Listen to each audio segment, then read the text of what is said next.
In the same way as we have already defined a demand function, we can now go on to define a supply function. Again, supply will depend upon a number of factors. So here we have our supply function.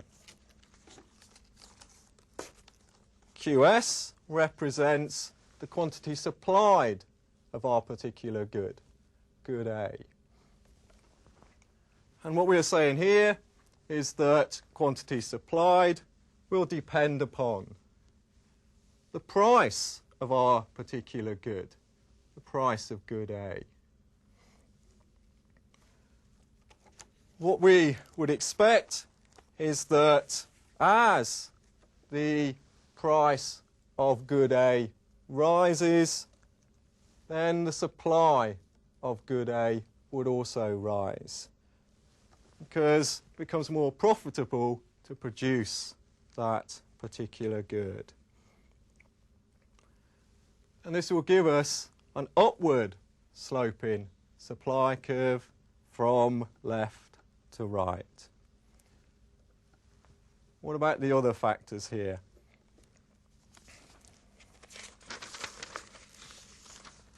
Let's look at this supply schedule for a moment.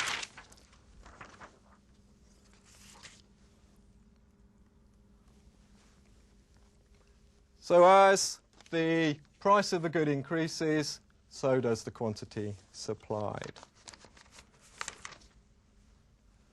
What about the price of other goods here? Again, B through to Z to indicate that there may be a wide range of other goods. Well, if the price of one of our other goods was to decline, while the price of our particular good, good A, remained the same, and the relative profitability of producing good A would have increased. Hence, we're likely to see some producers switching from production of good B, let's say, into production of good A. And what we will have here as a result is an increase in supply of our particular good, which we can again see by a shift in our supply curve to the right.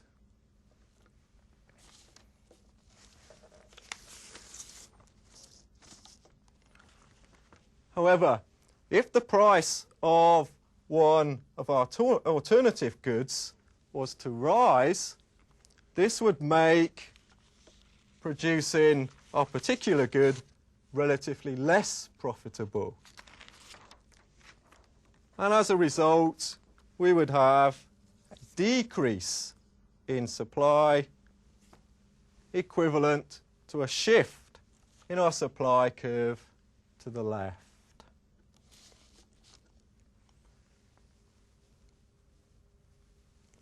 So as price of our particular good goes up, we get an increase in quantity supplied. As the price of any of our alternative goods goes up, we get a decrease in supply. What about the price of particular inputs?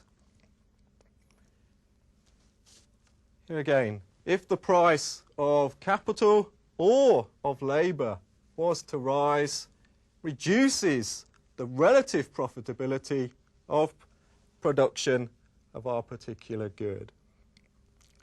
We would therefore expect, again, a decrease in supply, a shift in our supply curve to the left. Whereas if the price of our inputs, capital and labour, were to fall, then we would expect an increase in supply because the relative profitability of producing good A has increased.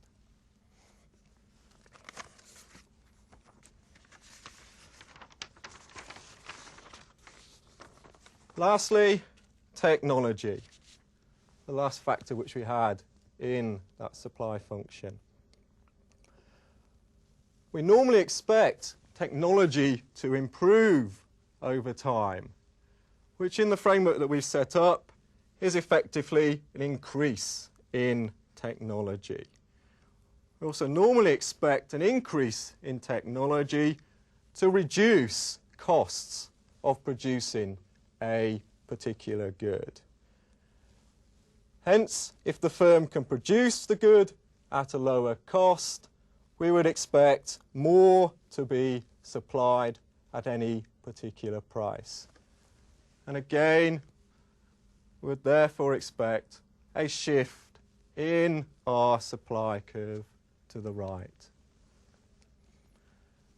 Now, in the same way as we did for demand, we can also define elasticity of supply, designed to measure the responsiveness of supply to changes in its own price or indeed in any of the other factors which we have identified in the supply function. Note in this case, when you're looking at own price elasticity of supply, that we will have a positive elasticity there because our supply curve is upward sloping. Now we've looked at those particular elements, demand and supply, let's, in the next section, put them together.